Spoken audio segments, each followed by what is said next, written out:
Okay. No? Well, we always Yeah. got to say this. This is all for entertainment purposes. This is not financial advice. So everything that we do on this is not for you. You got to do your own due diligence and do your own research.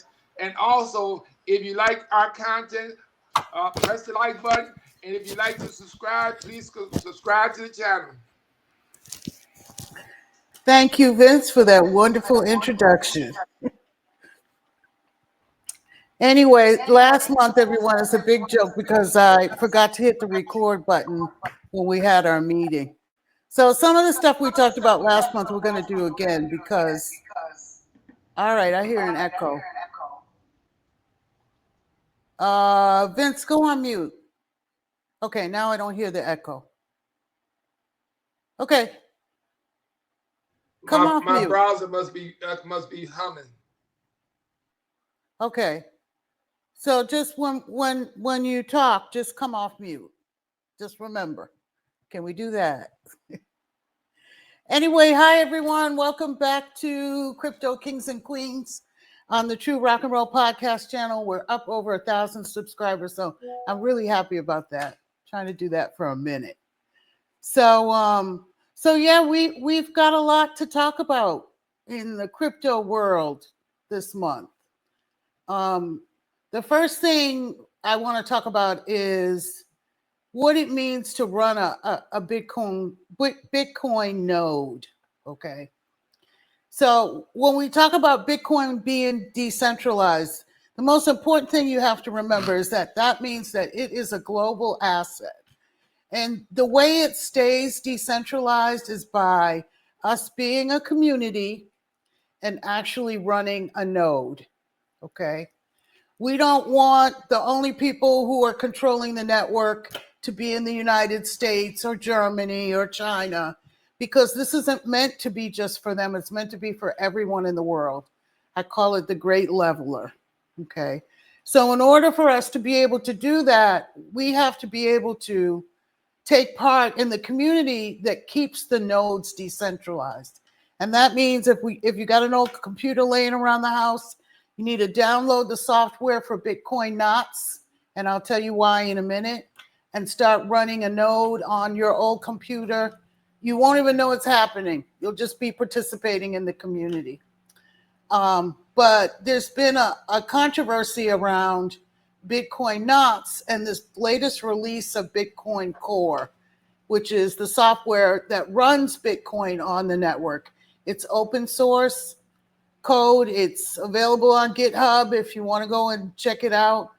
But one of the things that's happened is a lot of us feel like the network is being compromised because the core developers have decided to increase the amount of data that you can send with your Bitcoin transaction. So what does that mean? Well, right now, when you send your Bitcoin transaction, you can only send about 83 kilobytes of data. That's enough to get you about maybe 5 or 10 characters or words in a message to send along with your Bitcoin. But what's happening right now is that the latest version of Bitcoin Core, which is Bitcoin Core 30, they want to be able to send up to 100,000 kilobytes of data with your Bitcoin. Now, what does that mean? That means that they can send large files, they can send spam, they can send illegal material, things that you probably don't want to be on your computer. And what we're trying to do is bring some sanity back to this process and say it ain't broke, so don't fix it. And don't allow anybody to send anything but Bitcoin in a really short message when they're making a transaction. You don't want them to put any kind of illicit material that would endanger anyone on your node. And that's what will happen if everybody starts running Bitcoin Core. You won't be able to control that because you're part of the network. You might be storing something on your laptop that you wouldn't want to have there. So this is the number one reason why we're in this movement to move over to Bitcoin knots. Bitcoin knots just prevents any further updates to the Bitcoin software. So it remains the software that you can only use 83 kilobytes of data with. And right now, we've gone from being about 5% of the nodes running to being closer to 25 or 30% of the nodes running as of the end of October. So I consider that a great achievement in community. And let's just watch a little bit of this video so we can understand a little better what this is about. I've been trying to learn more about the knots versus core issue, and one of the best things that you can do to learn about something is to listen to the people who are for or against a certain issue. So what I've been doing is I've been listening to people like Shinobi, Peter Todd. I've been listening to people like Bitcoin Mechanic, Matthew Crater. Shinobi and Peter Todd are for Bitcoin Mechanic, and Matthew Crater from Bitcoin University are against it. And one of the videos that I was watching was an explanation of what exactly is happening with Bitcoin due to this change. So what exactly does this lead to? Why filters don't work? So this is one of the things that this is one of the claims that Shinobi makes. He claims that Bitcoin should be used for other things.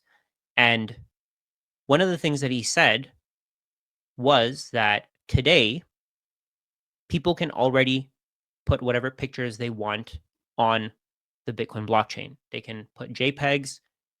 What this does is it makes it so that everybody can share whatever they want to through any miner instead of having to go through services like Slipstream. So Slipstream is Marathon's service where they allow you to upload documents or pictures or files at a higher rate for fees. So you pay a higher rate for fees, but you can have whatever you want uploaded to the blockchain. You can have it uploaded through them. So let's take a look at this. So Slipstream is a service for directly submitting large or non-standard Bitcoin transactions to Marathon. It provides sophisticated users with a simple web interface and a transparent process for adding complex Bitcoin transactions to the blockchain. If your transaction meets Marathon's minimum fee threshold and conforms to the consensus rules of Bitcoin, Marathon adds it to its mempool for mining. So what they're doing here is they're allowing people who want to upload bigger documents than whatever is allowed on Bitcoin, let's say a picture, they're allowing people to bypass the rules of Bitcoin or bypass the rules of most nodes where they don't want this to happen. Marathon is allowing them to bypass this, and they can upload whatever they want to. So one of the things that Shinobi says in this video, in that podcast that I listened to, was that people can already upload whatever they want to.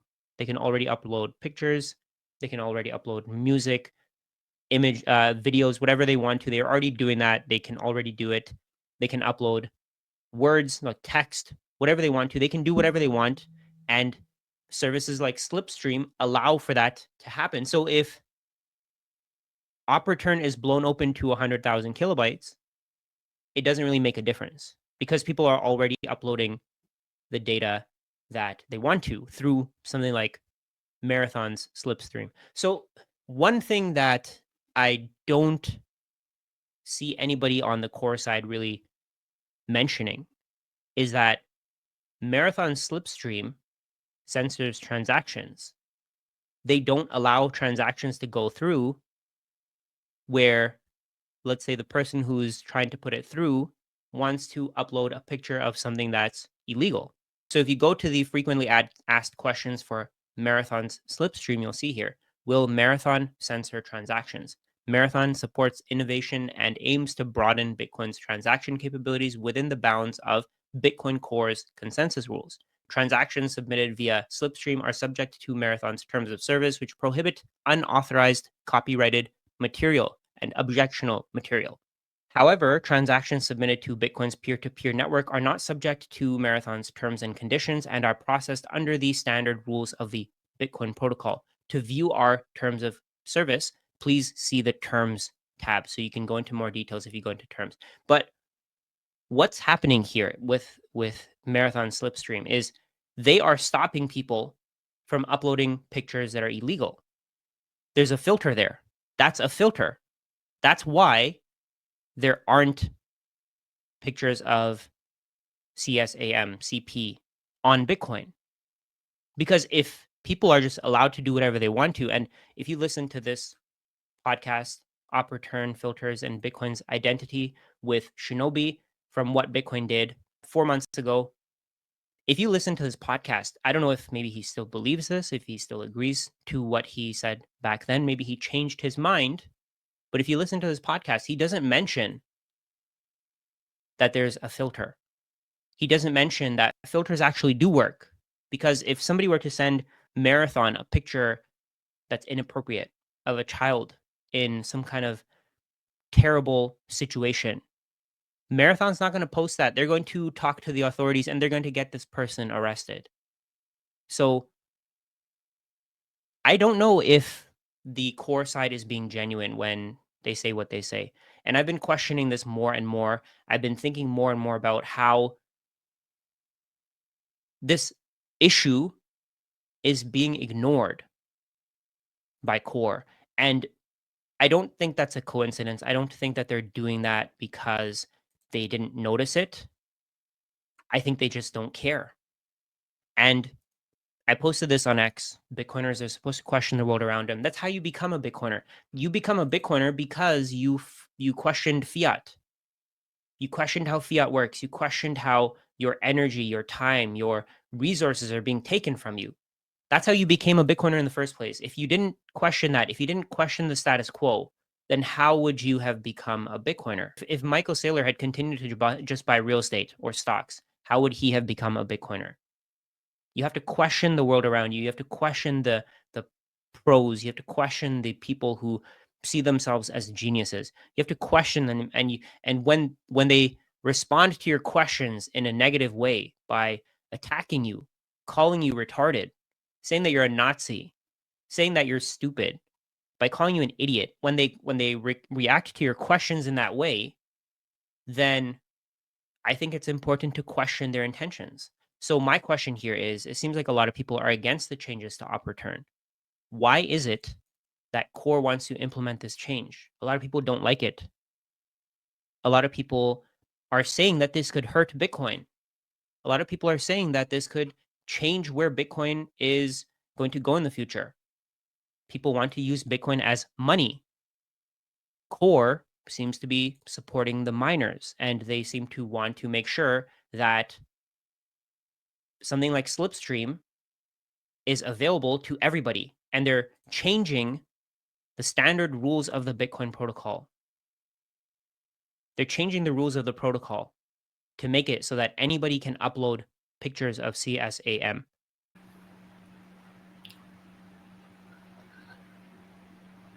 So I think that's really important, right? They're trying to change the rules. So who would be behind trying to change the rules, right? People who don't want Bitcoin to have a good reputation, I think. And I think we know who those people might be. So, I think we all not be distracted by what's happening right now. And just like about every other good thing that you have in the world, sometimes you have to fight for it. And I think this is one of those times that we really need to fight for it. Um, I'm just going to fast forward a little bit on this because I want him to get to the part where he talks about running Bitcoin knots. Crazy. I think that this is a way to increase the limit for the supply of Bitcoin. I think that if this happens, fewer people are going to want to run nodes from home.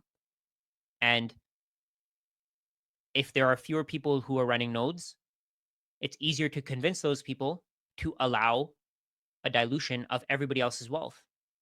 Because the people who are running nodes are going to be the ones who are forced to run nodes. They're going to be the miners. And miners benefit if Bitcoin supply goes up. I mentioned this article from Peter Todd before. Surprisingly, tail emission is not inflationary. People wouldn't do this. If people can run their own nodes, they wouldn't allow this to happen. And CSAM is a way to prevent people from running their own nodes. It's a way to get the control of Bitcoin into the hands of miners, because miners directly benefit if there is a tail emission. They directly benefit if they get to dilute everybody else's Bitcoin for their own gain. because miners are the ones who are hurt with Bitcoin's decreasing supply over time. If Bitcoin supply decreases and they're mining and they're dedicating energy, time to the Bitcoin network and they're getting paid less for it over time, then they're the ones who get hurt and they benefit from a tail emission. So what Core seems to be doing, again, this may seem completely abstract, it may seem completely crazy, but I want you to think about this. If somebody who is not technical is thinking about this, then I want you to think about this as well if you're technical. Core is going to make it so that the Bitcoin 21 million supply is no longer intact. That's where this is headed. They're already planting the seeds. Peter Todd is a very respected person in the Bitcoin Core circle. They're already planting the seeds.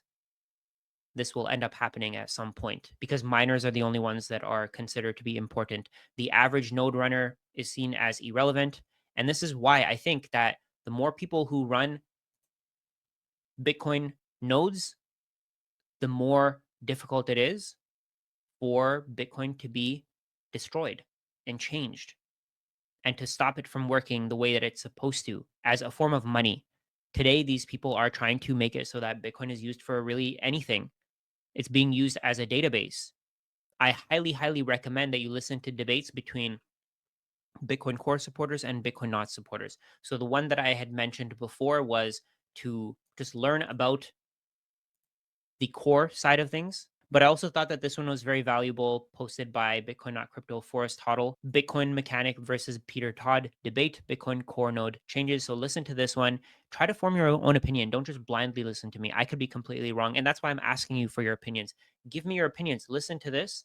Go to this video. I'll link it in the description. I'll link the other one from Shinobi in the description below as well. Listen to both. Try to see what's missing on both sides of the debate. Try to see what Shinobi was missing in the other one. Try to see what Bitcoin Mechanic and the guy next to him, what's his name, Chris Guida are missing.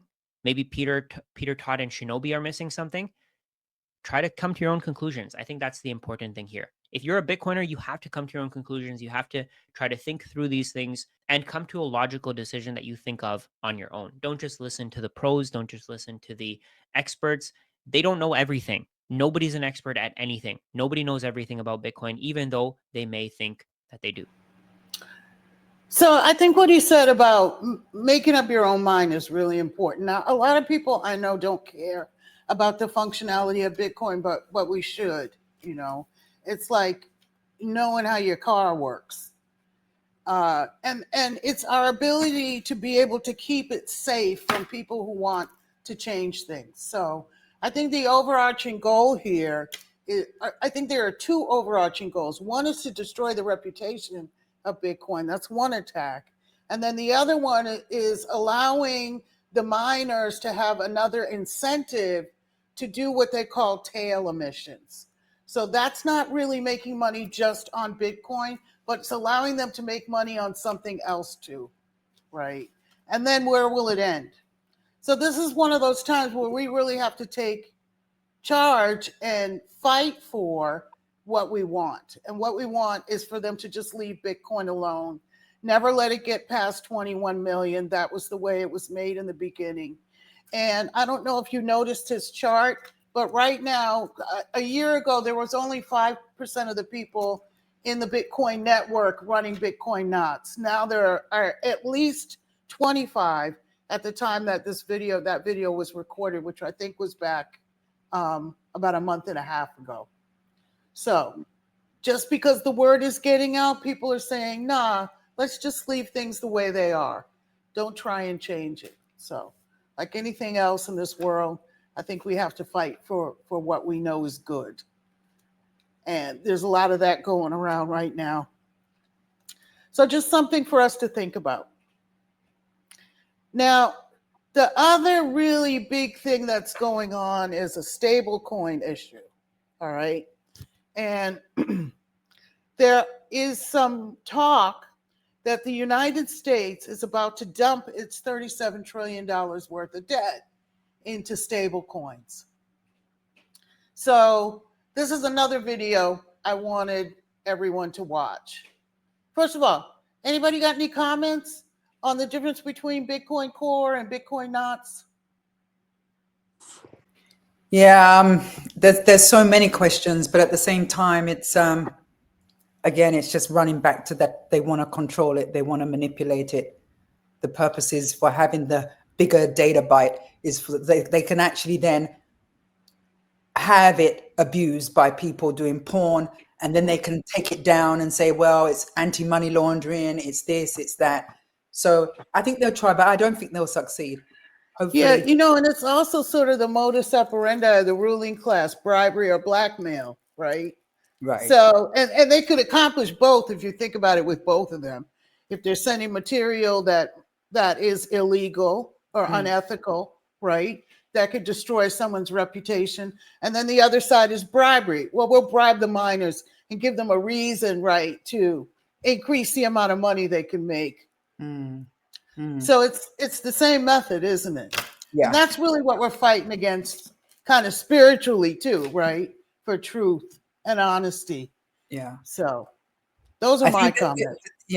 I think they're going to have a difficult they're going to try, but I think that the stable coins and the way stable coins operated, the fact that they've introduced stable coins into the whole sort of arena of a control mechanism, digital and the actual fundamentals of a digital currency, if they get rid of Bitcoin's fundamental core ability to actually it to be cryptographic, like it's sacred cryptography, that is also going to affect their stable coins, because then there's no value in anything.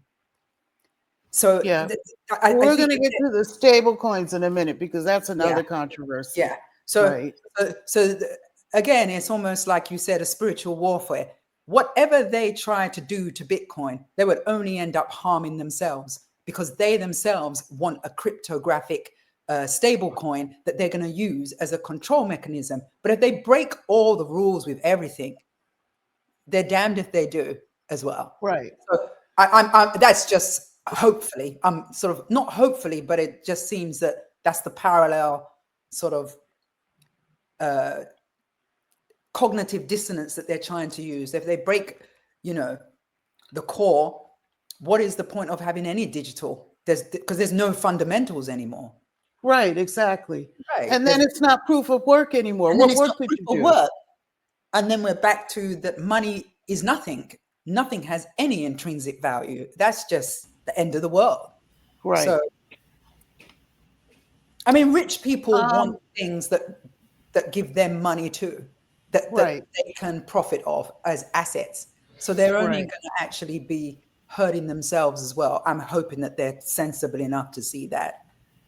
Yep. And I was looking at the Bitcoin nodes map. They have a global map that you can look at. Let me see if I can find it real quick.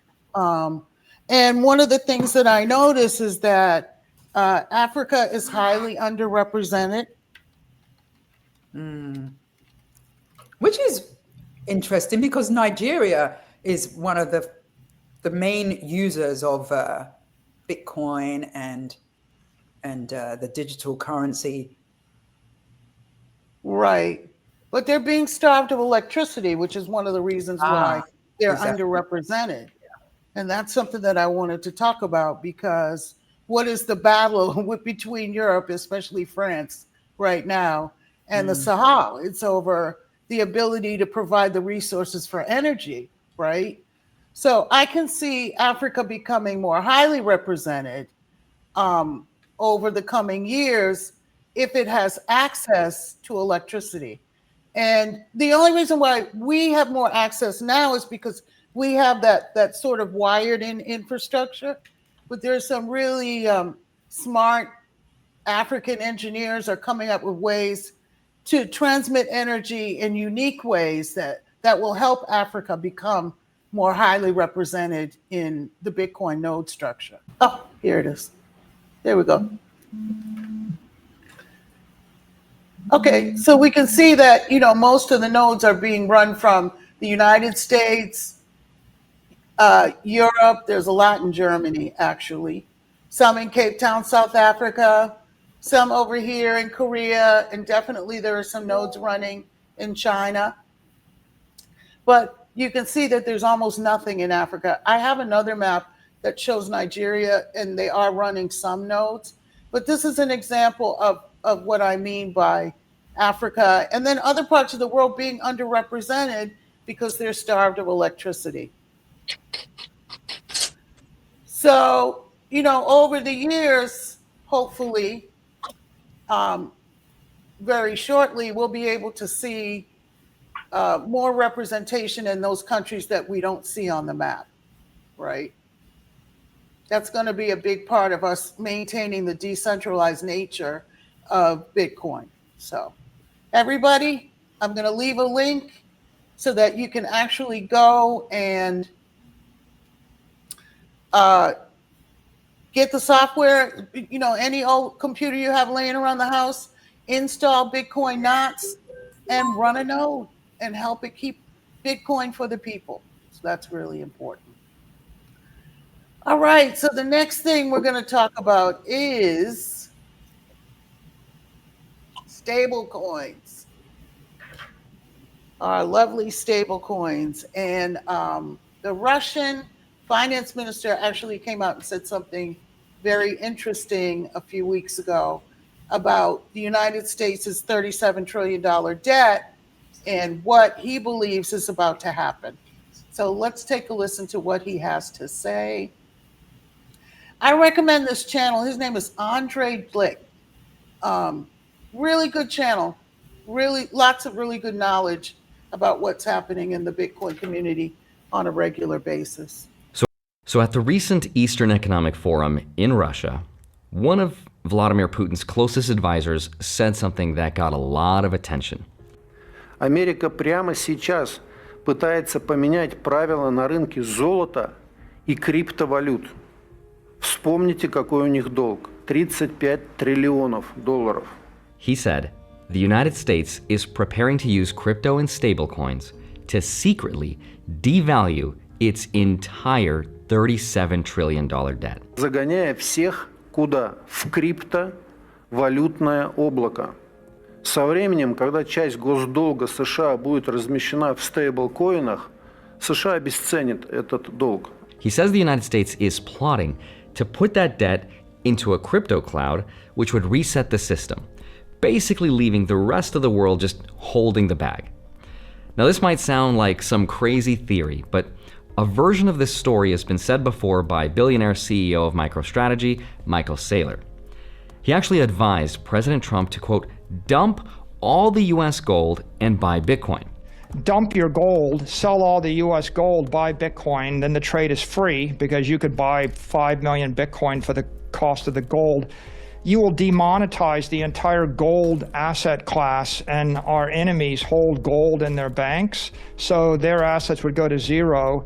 Our assets would go to $100 trillion, and we would control the world's reserve capital network as well as the world's reserve currency network. The $37 trillion question, though, is how realistic is this, and would this actually work? Because I think the answer is, it's not just going to work. It's going to be inevitable, and I think it's going to happen. Not exactly in that way, but that's what I'm going to help explain in today's video. I want to show you what Putin's advisor exactly said and how the US will devalue its $37 trillion worth of debt with stablecoins and Bitcoin. It's a really interesting story.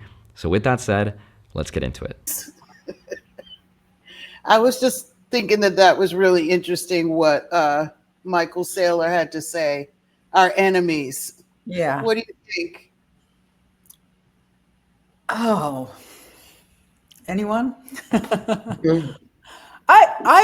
I don't really understand this whole issue about the debt and how they're going to put it into a stable coin, because we know that they're trying to collapse the economy already so that they can get cheap debt with the low interest rates to cover some of the loan of the 37 trillion. But also it begs the question, if you start thinking about what is money and the fact that they just print it, that money doesn't actually exist, it's nothing. I don't quite understand what this is all about. And it feels a little bit like a distraction and fear mongering. Well, you know what I sure. think it's about? It's about sort of moving that fractional reserve banking system into the crypto world. right? Yes. But they've So done that anyway, already. They've done that no, already. They've not removed. really. They're taking this to another level. He's going Yes. to talk a little bit more about it, and I think this will help everybody understand what it is and how they plan to do it, because it's important. Yeah. Hi, my name is Henri Jick. Hope you're doing well. Come for the finance and stay for the Bitcoin. So, okay, first question is, who is the person that said all this? Now, his name is Anton Kobiakov, and he is the senior advisor to Russia's President Vladimir Putin. And he's been in that job for over a decade. He basically helps with Russia's messaging at big events like the Eastern Economic Forum. Now, in his speech, he said that the US is trying to rewrite the rules of the gold and crypto markets, and that the ultimate goal of the United States is to push the whole world into what he called the crypto cloud. And once the world is there, he says it's going to move its huge $37 trillion worth of national debt into assets like stablecoins and then devalue it, which would essentially wipe the slate clean. Okay, second question then is, what does it actually mean to devalue the debt, and how does that work? So here goes. Imagine that the whole world is just worth this $100 bill. Let's say I borrow all of it, right? Every single dollar. And now I owe and I have to pay it back. The problem is, paying it back the hard way means I have to pay it back and give it back, right?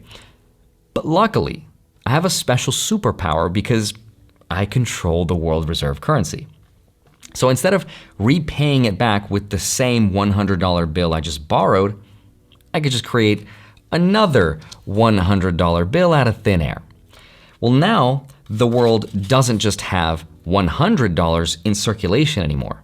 It now has $200, which is now trying to buy all the same things in the world because we didn't make more stuff.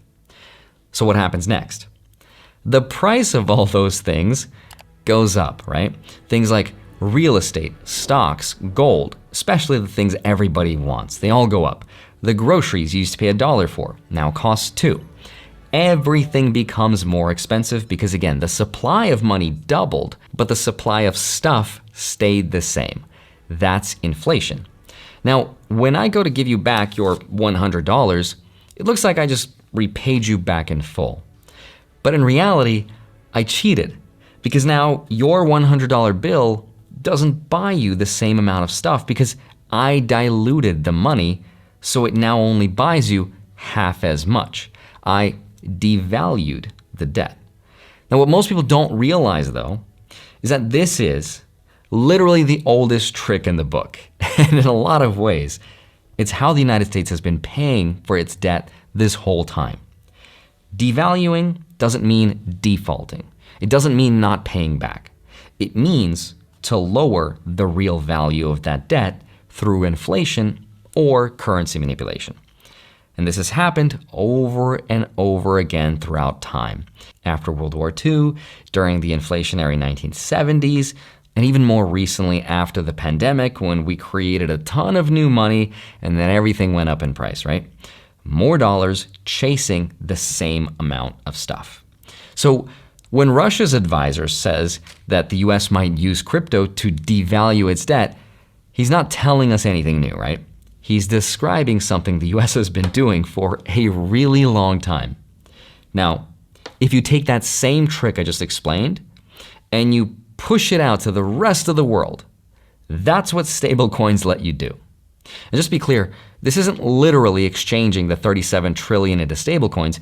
It's using dollar-pegged stablecoins backed by treasuries to spread liabilities globally. When those dollars are inflated, the loss gets shared by anyone holding the tokens, but we'll get into that later.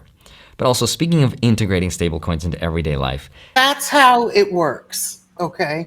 So instead of, this is what's happening right now. China is refusing to buy US treasuries. They're dumping them, right? Over the tariff wars or the trade wars that are happening right now with the United States.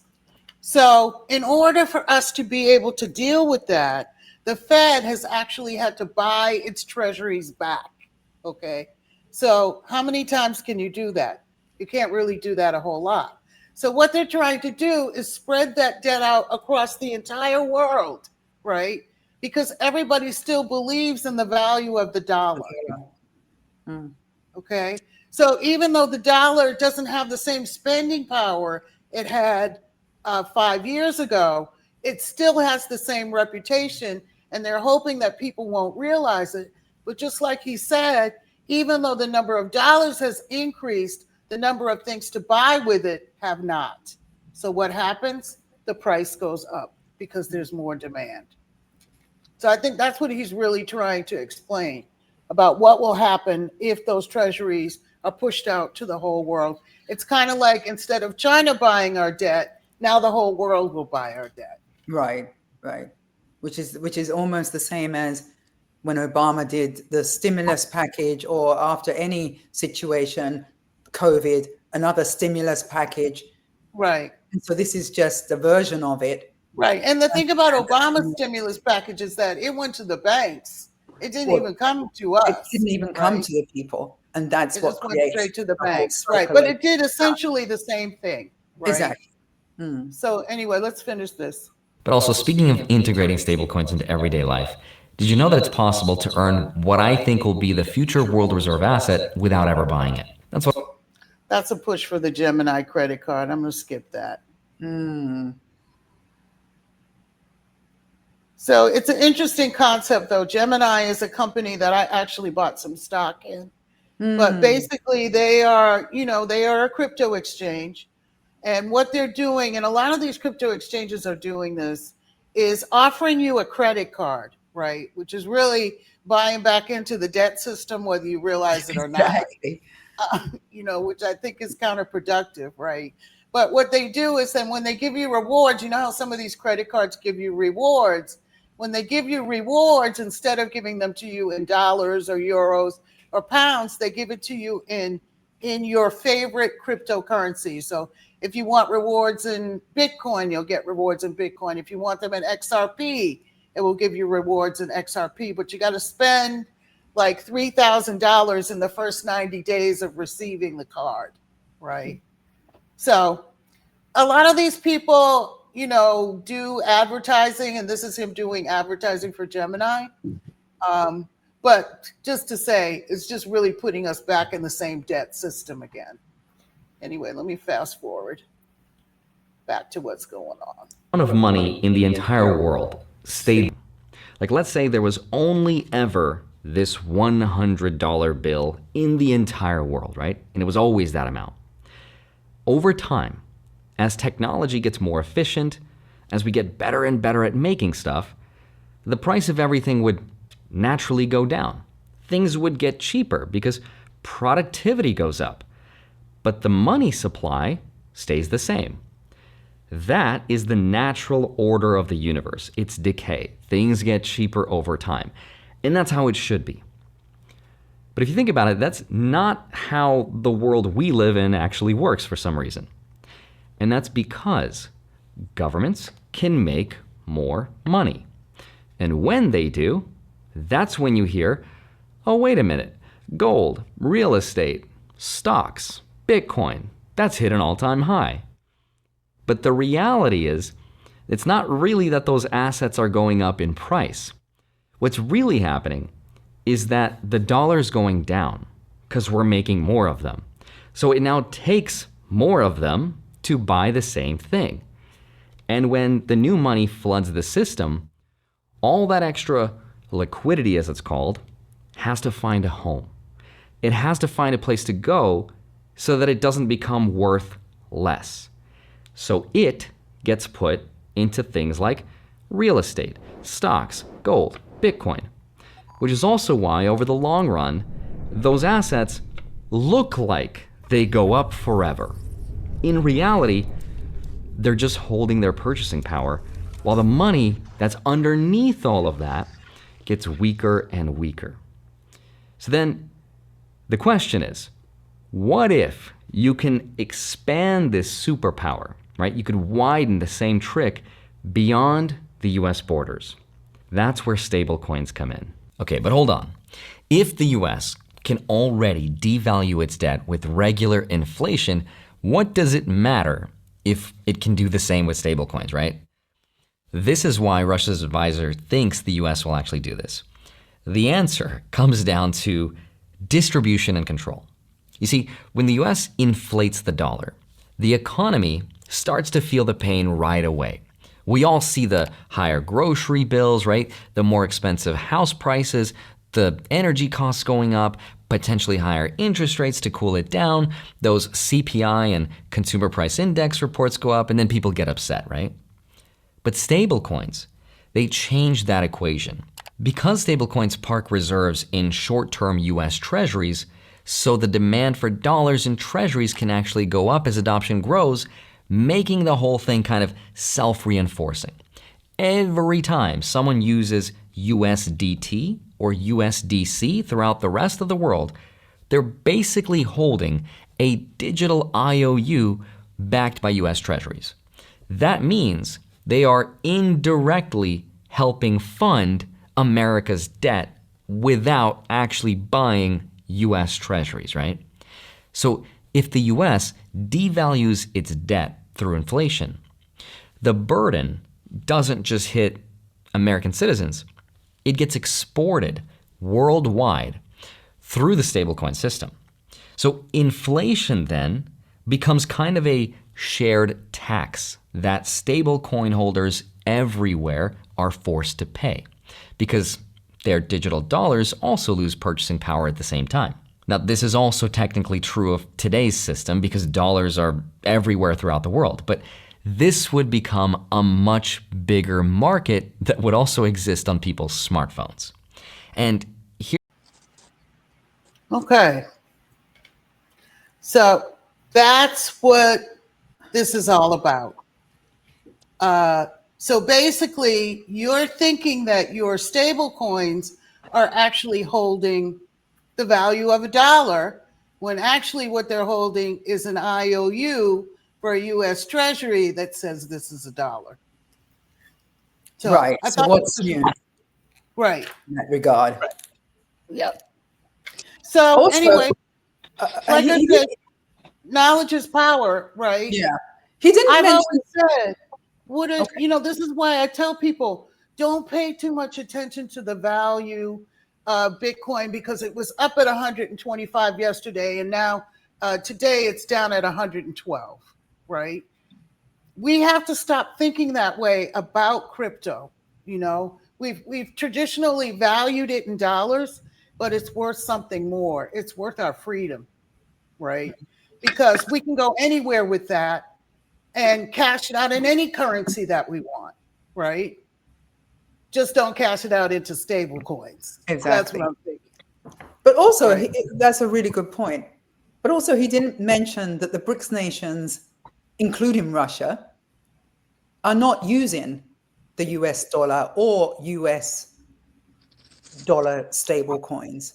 So although he says it's spreading out to the rest of the world who are taking up this burden, the BRICS nations are not having it. So he kind of is a bit conveniently left out because not everybody is using the dollar as he implies. But I think what he was talking about mostly is the part of the world that is using the dollar, right? Yes, and yes, the BRICS of course. system and the reason why is because they still think that the dollar is king, right? Absolutely. Anywhere you go in the world, people want dollars, right? Yeah. And what BRICS is doing is really unique. They're allowing, basically what they're doing is they're having, and I just actually heard that the Sahel states are joining BRICS, right? Mm-hmm. And I didn't think there was a reason to do that before, but I do now. BRICS is basically allowing everyone to have a gold reserve in their own country, right? Exactly. So basically what it's saying is that as long as all of our money is backed by gold, then okay, I'll take it. I'll take your yuan. I'll take your peso. I'll take your anything. Mm-hmm. As long as I know that you have the gold in the bank to back it up. So instead of the Sahel having to deal with the CFA, which was the French franc, where France was actually holding like 80% of its values in French banks, now they can actually have a reserve bank in Mali and a reserve bank in Burkina Faso and a reserve bank in in China or in Hong Kong or anywhere else in the world that BRICS nations are, which makes their money equal. 100%. And so I think this is actually going to interfere, just like you said, with maybe the plan that they have to spread that debt over stable coins. So what do you think, Vince?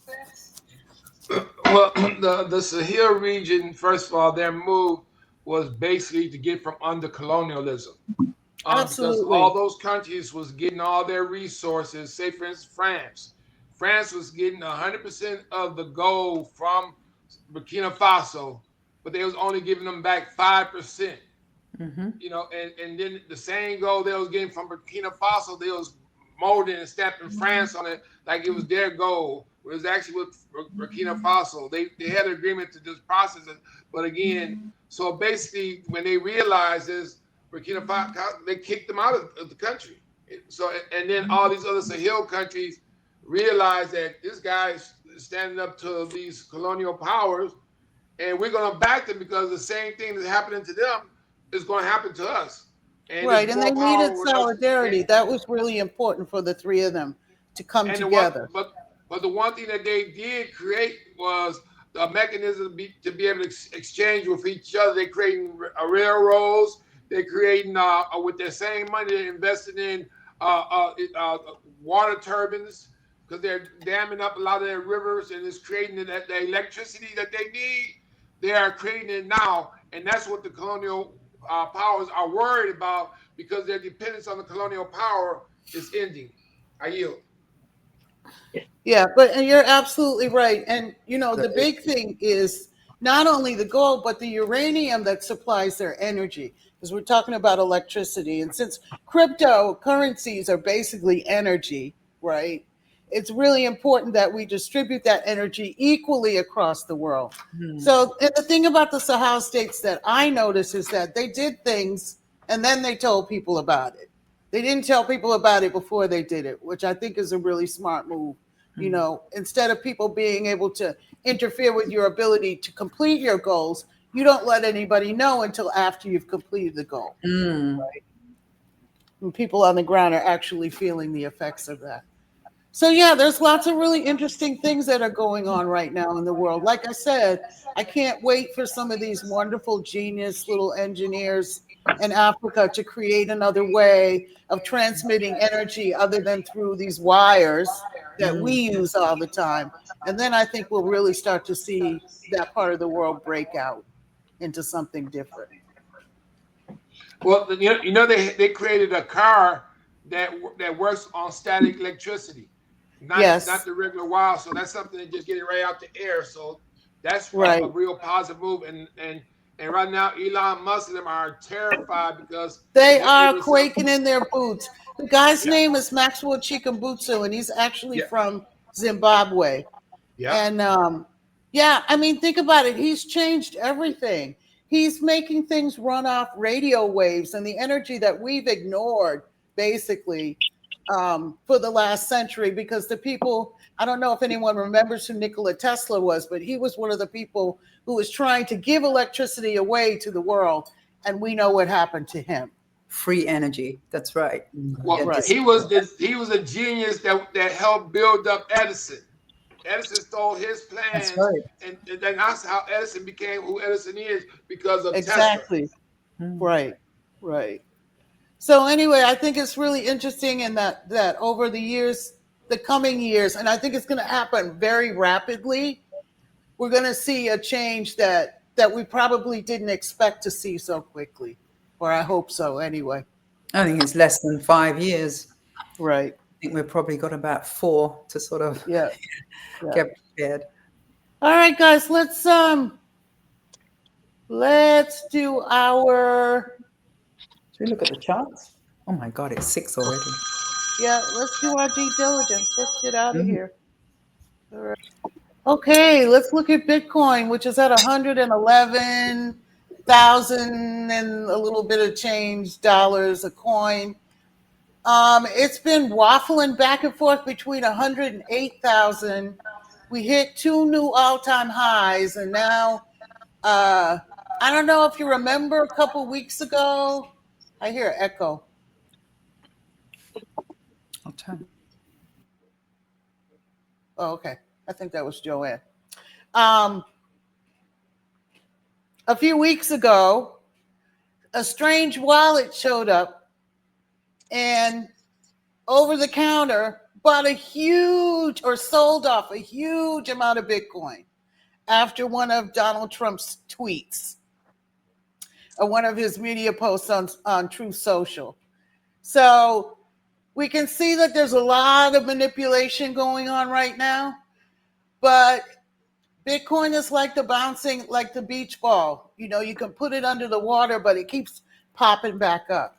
And I try to tell people, don't pay too much attention to what the price is right now. I know we all like to see it go up, but I think what Bitcoin is showing us right now is that even with that kind of pressure, you know, with removing that kind of liquidity from the asset, they're really just trying to shake all of us retail users out because this is about control, right? And most of the Bitcoin holders that I know have been holding for more than 90 days. So they're long-term holders. They've already moved their stuff off the exchanges into their cold wallets. And I don't think they're going to put it back up for anything. So I think we can all just remain bullish on Bitcoin, which I did. Any comments? Well, one thing about Bitcoin is the leader. So basically, what's going on with all these fluctuations, all these elevations of Bitcoin is Right. opening up the rails for all the altcoins to go up next. Right. And they Ripple usually goes first. follow. Yeah, Right. Ripple goes first. All the altcoins go next, and the last one to go up is XRP. Probably so. And in the same respect, Bitcoin usually follows gold as well. So whenever you see a gold price increase, usually within the next maybe 60 or 90 days, you're going to see an increase in the price of Bitcoin as well. But remember what we're talking about when we talk about purchasing power, right? Oh, and remember I was talking about that before. Was it last month or the month before? I was saying we should buy gold because gold was getting ready to go skyrocket, and it went from 1,200 back then to over 4,400 now. Right. Per ounce. Right. And then also silver.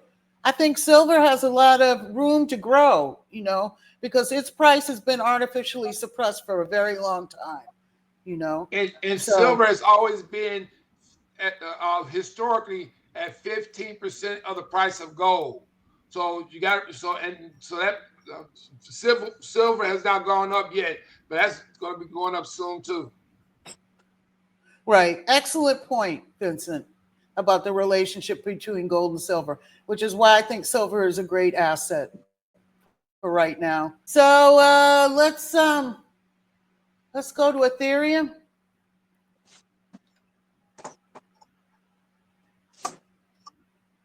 Ethereum went up last month a lot, and then it dropped. But it reached another all-time high. Let's see. All right, this is the year of I'm going to go bullish on Ethereum because Ethereum is the company, the currency of the DEX, of the decentralized exchange. So I don't think Ethereum is going to go anywhere. We got up to $4,800. Ethereum almost went to $5,000 this year, right? This was back in August. And then we had another spike this month where it went back up to $4,600. It's at $39, $34 now. I think we all have to get used to that volatility. And I think what people will find is that when Ethereum dips, so do the altcoins. So I think that's what we're in right now. What do you say, Vince? Well, I think we need to get used to the volatility until we get regulations in place. Once we get regulations in place and we know exactly if people get the confidence in the crypto, you won't see the volatility as much. Right now, the volatility is just basically based on people go up, people sell. It comes down, people buy. So that's what we're seeing.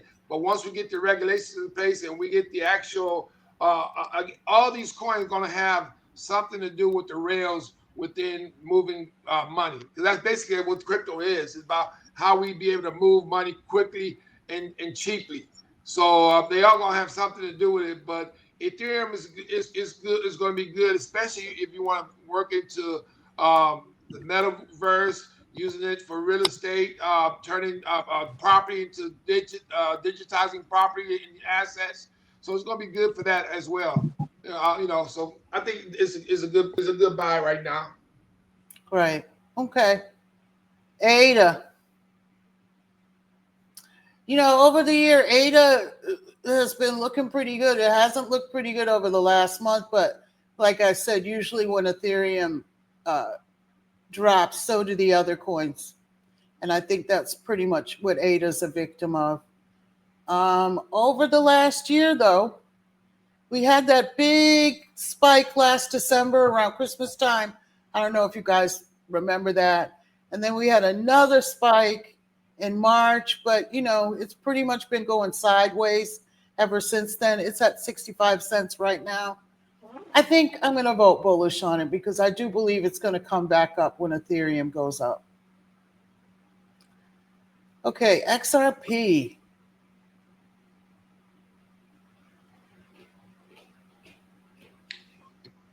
XRP generally, up over the last year.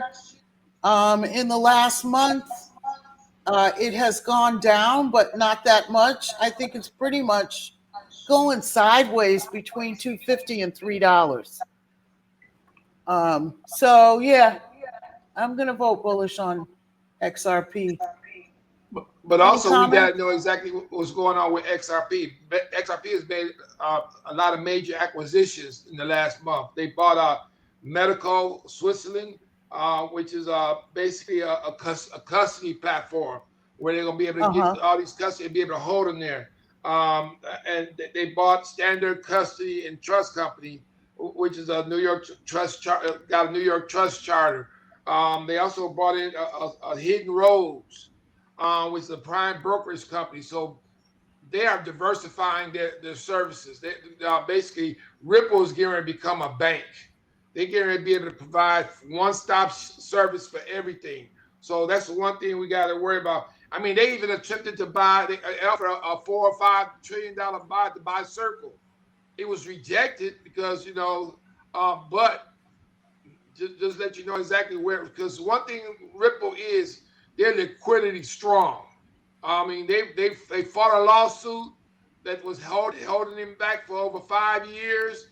They won that case. Now we're waiting for them to open up the floodgates and grant the permissions. And they got all these ETFs getting ready to go live. The only reason why they haven't gone live yet is because of the government shutdown. I yield. So I actually believe XRP is the Wall Street baby. All right. And when we talk about liquidity, what are we really talking about? Are we talking about real liquidity? Or are we talking about the economy that's built on debt? Because that's kind of what Wall Street is, right? The only real thing they have right now are people's savings and retirements, their 401ks, all of their asset holders, those $200 trillion assets that they hold between the companies on Wall Street. So yeah, I think XRP is probably fixed to be part of the system that moves in the banking industry. I think you're right about that. You can't forget their escrow. They got 50% of their coins in the escrow also. That's that they can release when needed to be able to control the prices of it so far. But that's going to get assumed by the U.S. Treasury, just to let you know. Okay. So this is Flare over the last year. So it's been pretty bullish. Haven't seen any movement right now, but like Vince talks about, I'm sure that when news about XRP comes out, that the interest in Flare will also increase. Right now, it's a little bit more than a penny. So if you don't have a lot of capital and you're looking for something to invest in, I would say that Flare is probably a good bet. looking at the chart over the year. Over the month, the price is down, so this is probably a good time to buy if you're thinking about buying. But let's see what happens. I'm going to vote bullish on Flare too. And also, you gotta let you know that the Flare is a coin that can convert your coin into a wrap currency. That means Right. your coin will be able to work on multiple platforms, not just the XRP ledger. So you'll be able to send some coins that you wrap to other platforms and just stake them there and get returns back from them. Where not having them wrapped, you're only gonna be able to use them on one platform. Right. So Stronghold. Now this is a coin that I was holding, and I actually used a different strategy for holding Stronghold. What I did was I was looking at it over the month and over the last year, and even though it's still up, it's kind of staying steady around 1 cent, a little bit higher. But I figured I better hedge, and I took half of what I had in Stronghold and put it back into Ethereum. And I did that because I think that Ethereum is a much more robust asset than Stronghold is right now. And it's also because my investment is in the decentralized space, and I wanted it to be somewhere where I could get back in quickly when I want to get back into Stronghold. So that's a strategy that you can take. If you see something going down and you're like, I don't want to risk my whole bag in that. Let me leave half my bag in there, and I'll move half my bag into something I know is going to come back up again, like Ethereum. And I'll just wait and watch and see what happens over the next month. So that's what I did with Stronghold. I'm not going to make any predictions right now. I can't do bearish or bullish anyway for some reason.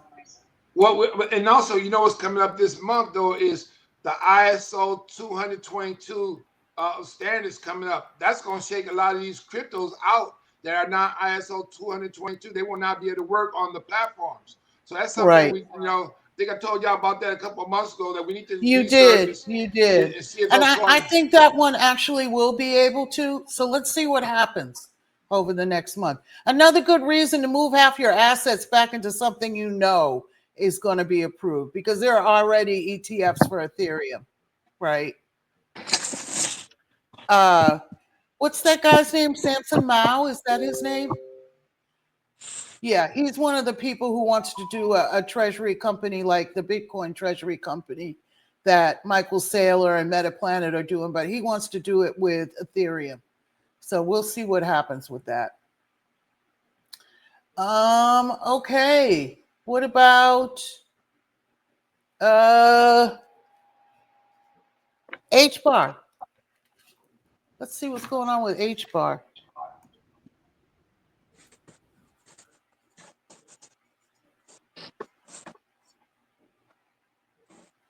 Okay, H-bar is looking good over the year, but over the last month, as things go, as Bitcoin and Ethereum go, so go the other altcoins. I think H-bar has a lot of potential. And if you're looking to buy in, you can buy a whole lot for about 2 cents. And if it goes up, let's say to $1, you're good. So for people who don't have a lot of money to invest and they're happy with their other positions, I think this is a good coin for trading. So I'm going to vote bullish on that. I can see 88% of other people have too. Anything anyone else wants to look at? Quant, QUANT. Quant. QNT.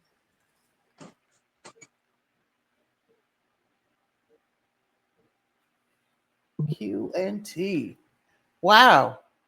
It's at $81. Has anybody checked out Chainlink lately? Chainlink used to be a good coin for me to make a couple $100 on every month. But I think this might be one of those coins. What do you think? I got some. You got some? Oh, yeah. A quant went up to $411 at one time. So I seen it come down to $80-some. I said, oh, I'm gonna buy these because if we was at 400, it's gonna pass that again. That's the all. I mean, look and see what the all-time high is on quantity. It'll tell you it was up there. So it's and this one of the ISO compliant tokens of the utility tokens. They stand on their own. They do everything XRP do. They do everything all the other coins does, but they're a lot stronger. Right, and it looks like it's pretty stable around $100. So if you bought it, right now at 81, you'd be doing pretty good, I think. This is a good time to buy. Yeah, I got it when it went down to 67. So good for you. Dorcine is good at that. Yeah, I'm just trying to see. I want to see, what did I buy that? I initially got in. Oh, when it was 98. Okay. Mm-hmm. And then I got it anything when it was else? 81. Yeah, I got it when it was 81. 12 of them at 81. Wow. Okay. Could we have a look at SUI? Oh, no, I got it when it was and Solana. I'm at 75 cents. Yep. Yeah, and Solana too. That's what we missed. Okay. Right, here's SUI. SUI's down now too. It's a good time to buy. Mm-hmm. When in doubt, zoom out. It's been bullish like pretty much for the whole year. We're coming back up to December again. 250. What was the high? Last year at Christmas, it was up to $5. So it doubled. I think there's a lot of room for growth in SUI. Me too. So I'm going to vote bullish, and I think when Ethereum comes back up, SUI will probably come back up too. Solana, that's who we forgot. Solana was 191. 192. 192. Yeah. I'm bullish about Solana because it's a blockchain that people actually do things on. Yeah. And they definitely have a whole lot more volume than Ethereum blockchains because it's cheaper. So people come on, they create their coins. I'm just going to stick with Solana, the blockchain, because it has utility. I'm not a real big fan of meme coins, although I know other people like them. And it is a place to go if you want to launch your own coin and you want to try and garner some support behind it. But remember Sophia's mantra, make sure that all the coins are not being held by a small group of people. Yeah. Pump and dump. Pump and dump. Pump and dump. Get that rug pulled. You don't want that to happen. Yeah. Okay. I think we're just about done for today. Any last minute comments from anyone? No, I really enjoyed you introducing sort of different people's videos and ideas about what it is that they think is going on. I thought that was just stellar. So thank you. Good. And I like to do that because I think we really need to be listening to what everybody has to say about what's going on. I know I share some of this stuff on the crypto channel on WhatsApp, but like most of us don't have enough time in our day to actually be looking at, all of the videos. So I think I'm going to do more of just trying to take the parts that I think are relevant for what we're talking about every month and sharing them that way again. But, again, if you want the whole picture and you got some time, like you're driving home from work or something, just put that on and listen to it because you don't have to actually watch what's going on. I think people can get a lot out of sort of passively listening to it, like when you're doing your work or on your way home. Same way we used to listen to public radio. Yeah. Yeah. And, one of the things, that one guy, he was advertising Gemini, was it Gemini credit card or something like that? Gemini. But, the interesting thing is at least they're going to give you interest and they'll give it to you in Bitcoin, right? Not interest. They're giving you rewards. Well, okay, rewards. But you're getting a little bit of Bitcoin each time, right? Yep. Or any kind of crypto that you Crypto want. you There are several kinds that they'll give away to you. And Yeah. actually, if you're thinking about having a credit card to get rewards in something that might actually appreciate instead of depreciate, I think Right. that's really, really important. Right, because Right. I was saying that we need to really think about that because, you know, I mean, I got American Express and I get rewards, but it's US dollars, you know. It may help pay for something, but at least if the question is, if you got the rewards in Bitcoin, can you then take that off of it? Yeah, you absolutely can. So that's something to think about. Right. I mean, so if you are in the market for a credit card, I mean, I think, and you're looking for a rewards card, that's probably one of the best that you could get. But just Mhm. remember, it's still debt, which is something that we're trying to get rid of. Rewards, hey, I get some extra little Bitcoin. Over time, that adds up. Right. You know, it's just like me. I also meant to talk about me taking a different approach to having this miner, right? And I was saying for a while, let me just keep it on solo mining and maybe one day I'll get the block, right? And Mhm. I'll get the 3.1 Bitcoin. But then I started to think about it. If I join the pool and just start collecting my rewards every day, then I'm earning Satoshis every day, right? So what I was saying, I'll repeat myself. What I was saying was that even though I am mining and I'm only earning, Satoshis are going to be more valuable in the future, right? Mhm. So I've taken a different strategy, and the strategy is okay, 1 month I'll earn Satoshis. And then the next month I'll try solo mining. Okay. And I'll go back and forth. So I'll take a chance 6 months out of the year. I have a chance at, hitting a block. And then the rest of the time I'll just keep earning my Satoshis as a little shrimp in the pool. Mhm. Yep. I think that makes sense, Well, we did talk about Cardano earlier. The one advantage about Cardano is that you're able to stake those and be able to earn more Cardanos. Also, the Polkadot is another one that you can stake and you earn more yield from what you stake, which is something Right. every coin can't do that. Right. Sophia really liked Polkadot. She made a bit of money on it. And I like Chainlink too. I made a little bit of money on that too. You're on mute, Sophia. Sorry. Okay. Yeah. Sorry. Polkadot I got rid of. It was really floundering. And then I did some digging and the developers weren't producing anything new. They were really sort of falling behind with the rest of the sort of sophisticated stuff that a lot of smart contracts were doing. So I got rid of it. And I think they're still really down. Even though you're right, Vincent, in terms of yield, Polkadot, they're asking for something like, they're giving you something like 15%. They're one of the highest sort of yields. But I think that's just because actually they've lost a lot of value and sort of credibility. Yeah, there's a sort of propaganda element out there about crypto too. You got to keep yourself relevant. You got to do some marketing and just keep yourself out in front of people's faces. Otherwise, and be innovative too, right? I think Solana has just sort of wiped the floor with them. I think so too. So what do you think about Chainlink?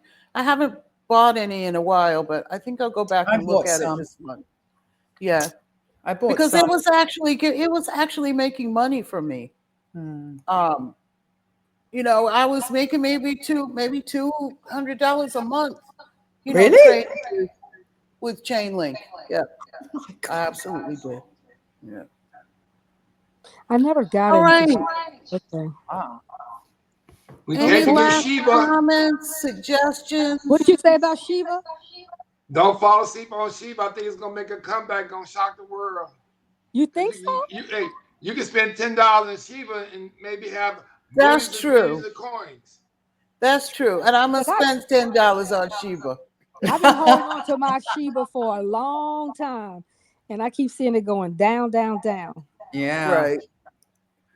So I'm not Anyway, investing anymore in Shiba. I said as soon as I break even, I'm pulling out, putting it in something else. Yeah. I look at Sheba as like the lottery ticket, you know. I made $100 years ago on Shiba. Uh-huh. I did. I made some money and then I pulled it all out. And then I said, oh, let me just go back in. But no, I haven't. I probably lost $100. Yeah. I got a good friend that made over $100,000 in Shiba. He was lucky and bought it, went and had over 7 billion coins. Then it went up for a hot second. He sold right then, and he made over $100,000. And then I got in too late. I think that's what it's really all about, is being Mhm. able to pay attention and know when to cash out quickly, you know. Yeah. Yeah. All right, my friends, as always, good to see you every month. You I hope too. we all learned something, and that we're definitely going to share, because I did hit the record button this time. Okay. A I'm great going to hit the conversation. end button It was now. really So good. everybody say goodbye, and we'll see you next time. Definitely. November's gonna Thank be you. we're gonna be celebrating November. I hope so. Because I you know hope what? I first got in November in Bitcoin, right? And when January hit, February, that's when I doubled my money. Mm-hmm. So Yeah. I just want to remind all the people who have just started with Bitcoin, don't worry. We've all been where you are right now. And you may think there's nowhere to go, but just remember that last year at this time, Bitcoin was at less than half of what it is right now. And we go through these stages, where we go sideways for a little while, and then we get poised for another big jump up. So just be patient. When Bitcoin is $1 million a coin, you're going to be so glad that you bought it at 100%. 100 and something thousand. Okay. And remember, this is not financial advice. It's only. Oh, and just to clarify, that's brilliant. But just to clarify, the nodes, the description is stuff to run our own node is in the description. Okay. Right. I'm going to leave a link to Okay. where to download the Bitcoin Knots node, and you download it. It takes a couple of hours, I think, to update with all the updates from Bitcoin Core onto your computer. But just let it do its work, and then it will run for you, and you really don't have to do anything. And it's as simple as that. I don't need to buy any as simple accessories. as that. Oh, right. Right. Cool. And I'll leave a video of how to set it up too in the description. Thank you very much. Thank you. All right, guys. Okay. We'll see you next month. See you next month, everyone. Thank you for everything. Bye-bye.